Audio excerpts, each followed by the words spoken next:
Hi everyone, welcome to the Thursday Chill Pills. Good to be with you. Aren't you, Ruth? Aren't you? Yeah. So you got the shorts on today. Beautiful day out there. Yes. Walking through that forest is great, but there's one thing we keep forgetting. What?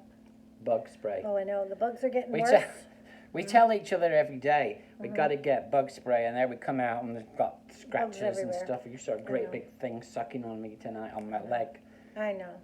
I know we keep saying it's, and I keep saying to myself when I get into the car, okay, when we get to the park, we have to put bug spray on it. It's in the car door, in the wee pocket. Forget every forgetting time. Every time. So we're Both of us. getting eaten alive, but anyway. You know what? We're going to have to start making notes to ourselves. Note to self. Remember bug spray. Remember this. It's crazy though, getting out sometimes in the morning, when you've got like 5 things to remember. It's like it's too many. Four things too many. 4's enough. Just take yourself out. That's enough. I know, that's right. I know. And it's funny, I don't know if any of y'all experience this, but it's like you're having a conversation and you have something, absolutely an idea that you want to say, and it's almost like you can mentally feel it just leaving your head. It's like, whoop, gone.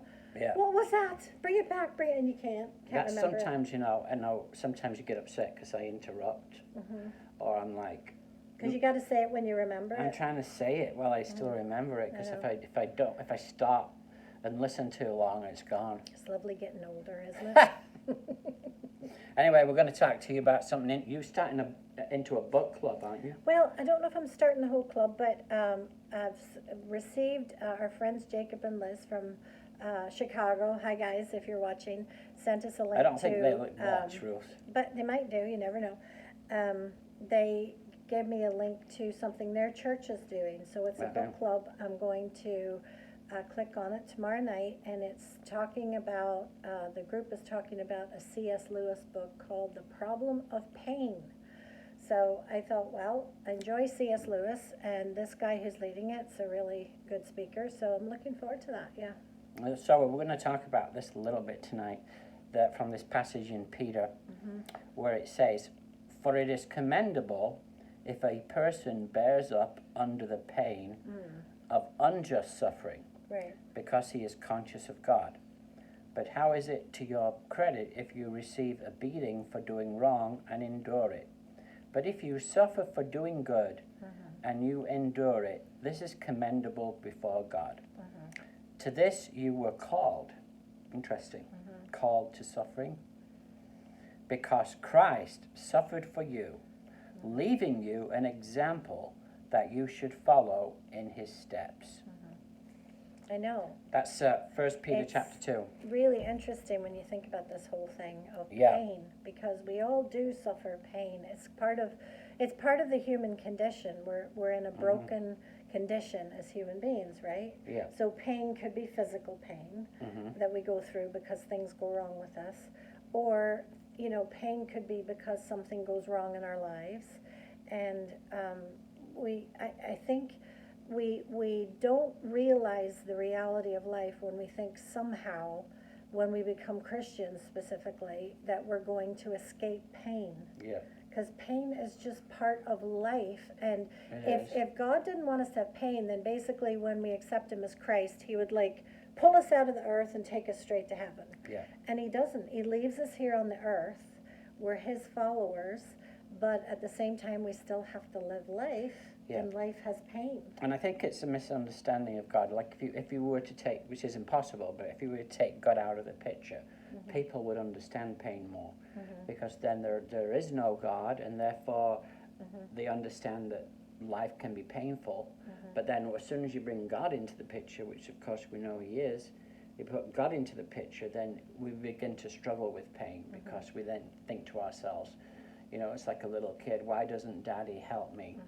Why doesn't he protect me from this? Right. Why doesn't that go away? Yeah. Right. Why didn't he stop that happening to me? And so as soon as God's in the picture, pain becomes problematic. And that's why the problem of pain, where God's in the picture, because we have certain expectations, and yet Jesus himself suffered tremendously. The suffering servant, so that we could be forgiven. And, the Bible says that we will suffer in this world, and this world we will have trouble. So we still, even though we know that's all in the Bible, we don't want pain, we don't want suffering, and we pray that we won't get it, but it happens. And but it's interesting what you just read there, because there's almost like two different categories of pain. Yeah, one you inflict on yourself, and Right. another one that you're totally innocent and just happens, Right. or you're suffering for Jesus. Mm-hmm. So the stuff that happens because we make dumb decisions, or we do stupid things, we drive too fast in the car when we shouldn't, and we don't stick to rules and things like that, then we have pain. That's not what this is talking about, because that's just, we did it. You know, we made a daft decision or a bad decision, and then that's what happened to us.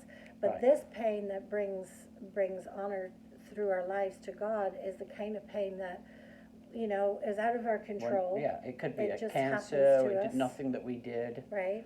Or people a loss. people accusing us of things, or doing things against us that we feel like, why doesn't God just take this away from me?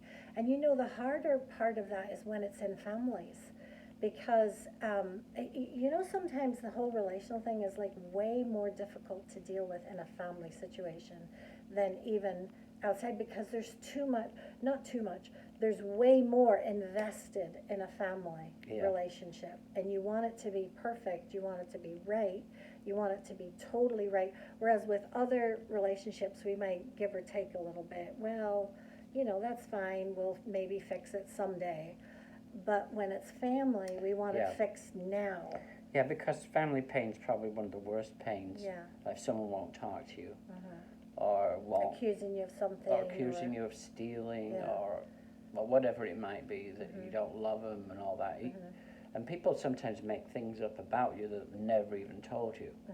They've decided in their heads that they've already, the gavel's come down, they've been the judge, they've been the jury, and they say to themselves, you are this kind of person, therefore I'm not going to be around you anymore, and they split up and never come around you anymore. And that's really hard to take. But family pain is one of the worst kinds of pains, because, you know, God has created us in families for community, the family of God, but also our own nuclear families. And it's so, when you take a family member away, it's like cutting a part of yourself off.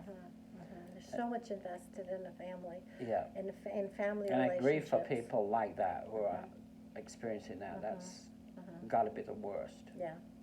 And I think that that's the type of thing that we can bring to God and say, Lord, it's not that we, you know, we're not praying. I think that's what the scripture's saying. It's foolish to say, Lord, take away my pain, because that's part of life. And, you know, God's not, you know, some magician that's just going to sprinkle some dust and boom, it's done. No, we're human beings. We live in a broken world, and we're broken people. So it's not about, oh, Lord, just relieve me of all pain, as much as it's, please, Lord, give me the strength and show me what I can learn through this.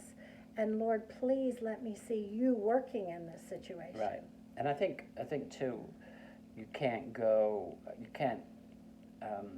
allow pain to back you into a corner, to make you be depressed and stay isolated from people and ruin your life. You know, you have to make progress through the pain. You have to keep going. You have to still value what you do have. You know, some things are lost to us, and sometimes they're lost for good. Not always, but sometimes they are. And so you have to focus on what's left and making progress in spite of and through the pain. Keep going. You know, last Sunday in the service, when you were asking me, because it was Father's Day, and you were asking me to think of things that my dad said and stuff, and you just saying that, I can hear his voice in my head saying, never let yourself be backed into a corner now. Never let yourself be trapped in a corner. Because my dad's focus in life was always to keep going. Keep going forward. And if you're backed into a corner, you're like this, you know, I can't do it, I can't move, I can't go. Whereas as Christians, as you've just said, we need to be trusting God to keep us moving forward. Yeah. And you can be so focused on the pain, too, that you forget all the beautiful things around you. You know, you can get such a laser focus on what's wrong that you forget about all that is in your life that's right. The good things that's staring you in the face, and your mind so focuses on it. Count your many blessings, that we song. The thing is, and you can Name actually... them one by one. And you're right, prove... Stop. What I proved too as a chaplain in the hospital, a lot of times a person's pain can actually be in their minds. Right, Not that's that, true. not that I'm just, making it all. Not that they're making it all up intentionally, but I remember going to so many different rooms and visiting someone, and they said they were in terrific pain. Well, I checked with the doctors and the nurses. They'd had all their pain pills, but they were still saying, I'm in awful pain. But then I remember being in those rooms, and after about 10, 15 minutes, they're laughing and joking around, and I'm thinking, What happened to the I'm pain? thinking, what happened to the pain? You were supposed to be in pain. You were telling me they're not looking after you properly. And now you're laughing and joking, and you've forgotten all about the pain. Well, it's psychosomatic sometimes. Because it's We talk ourselves into it. talking themselves into that. Yeah. I've got pain, Yeah. and I've got pain in my back, or I've got pain here, and I've got pain there. And a lot of times it's the mind that has told you that, and it's not real, but it feels real. Right. It actually Right. feels. I'm not Right. doubting that these people aren't saying they've got pain. Yeah. I really believe them. Talk themselves into But it. they've talked themselves into the Yeah. pain, and the mind is telling them they've got pain, and therefore they've got pain. And not just specific. That's real. Not just That is a real specific to thing. pain, but we can actually do ourselves harm in life. I don't mean physical harm, but in the sense of this talking ourselves into the, oh no, I would never get involved in that because that's not who I am. I'm just a very private person. I'm not Yeah. into all those big things. We talk ourselves into realities that sometimes do us out of what could be a wonderful blessing in our Yeah, lives. limiting and bring- ourselves. I Yeah. am shy. I Right. am not social. Yeah, oh, that's not me. I am And- not friendly. yeah. People don't like me. Right, all and we those- really believe it, we've talked ourselves into it, and when you think about it, maybe there's hundreds of opportunities that have come across your path, and you've kept saying no to them. Try doing it. Try and just say to yourself one time, if you're a person who has said to yourself for years, I'm too shy, or I'm quiet, or that's not, just say to yourself, the next time I'm offered to be involved in something, I'm gonna do it, Yeah. and see what happens. The Bible, says you to offer yourselves to God. It doesn't say that you have to do, necessarily think I can do everything. No, But as you offer yourselves to God, He takes you and He does something with that offering. So, hey, we're always going on too long. But I know, good sorry. talking to you. And we'll see you on Sunday if you live around here. Parking lot service at 10:30. Pray that it doesn't rain. Yeah. It's going to be fun. And we're going to have refreshments. And then in a couple of weeks, we're going to have a big special celebration.